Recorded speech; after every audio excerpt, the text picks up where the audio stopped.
തന്നെ. ഇതേ അറബി. അറബിയോ? അറബി പഠിപ്പിക്കണം. നമ്പൂരിച്ച് വന്നിരിക്കണോ? ഓഹോ. എങ്ങോട്ടാ? തൊഴാൻ. അഹിന്ദുക്കൾക്ക് ഇതിന്റെ അകത്ത് പ്രവേശനമില്ല. എന്താ പറഞ്ഞത് മനസ്സിലായില്ലേ? 4ാം വേദക്കാരുടെ കൂട്ടത്തിൽ ചേർന്നവരെ ഇതിന്റെ അകത്ത് കയറ്റാൻ പറ്റില്ല. ഞാൻ മതം മാറിയിട്ടൊന്നുമില്ല. എങ്ങനെയാ വിശ്വസിക്കുക? മേച്ചഭാഷയല്ലേ പഠിപ്പിക്കണേ. മേത്തന്മാരുടെ വീട്ടിൽ താമസവും. അങ്ങനെയുള്ളവർ ഇതിനകത്ത് കയറിയ ക്ഷേത്രം അശുദ്ധാവില്ലെന്ന് ആരുള്ളൂ. ചിലപ്പോ ഭഗവാൻ ഇവിടുന്ന് ഇറങ്ങി പോയെന്നും വരും.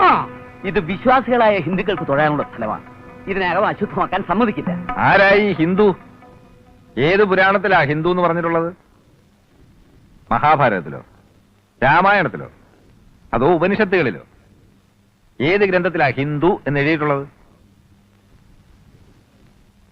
നാമൊക്കെ മനുഷ്യരാണെന്നല്ലാതെ നമ്മളൊക്കെ ഹിന്ദുക്കളാണെന്നോ നമ്മുടെ മതം ഹിന്ദുമതമാണെന്നോ വ്യാസനോ വാൽമീകിയോ ഋഷിമാരോ ഉപനിഷത്ത് ആചാര്യന്മാരോ ആരെങ്കിലും പറഞ്ഞിട്ടുണ്ടോ മേന്നെ?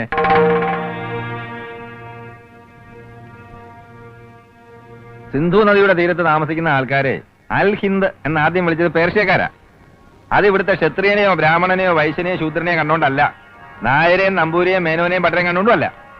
സനാതനധർമ്മം പുലർന്നു കാണണമെന്ന് ആഗ്രഹിച്ചൊരു മഹാസംസ്കാരത്തിന് കാലക്രമത്തിൽ ഹിന്ദുമതം എന്ന പേര് വന്നേ ഉള്ളൂ. ആ അർത്ഥത്തിൽ ഒരു ഹിന്ദു എന്ന് പറയുന്നതിൽ എനിക്ക് അഭിമാനമുണ്ട്. കാരണം ഈ മതമാണല്ലോ ആദിശങ്കരനും വിവേകാനന്ദനും ശ്രീനാരായണ ഗുരുവിനും ജന്മം കൊടുത്തത്.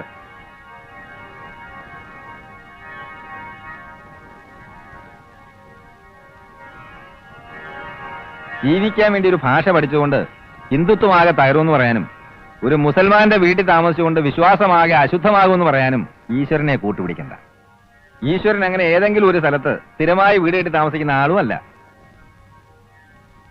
ചെറുപ്പം മുതലേ ശീലിച്ചു പോയതുകൊണ്ടും വിശ്വസിച്ചു പോയതുകൊണ്ടാണ് ഈ കുട്ടി ഇവിടെ വന്നത്. മനസ്സ് തുറന്നൊന്ന് പ്രാർത്ഥിക്കാൻ, ഒന്ന് തൊഴാൻ, അല്ലാതെ ഭണ്ഡാരപ്പെട്ടിയിലെ കാണിക്കയുടെ പങ്കുപറ്റാനല്ല, അമ്പലവസ്തുക്കൾ കട്ടുമുടിക്കാനും അല്ല.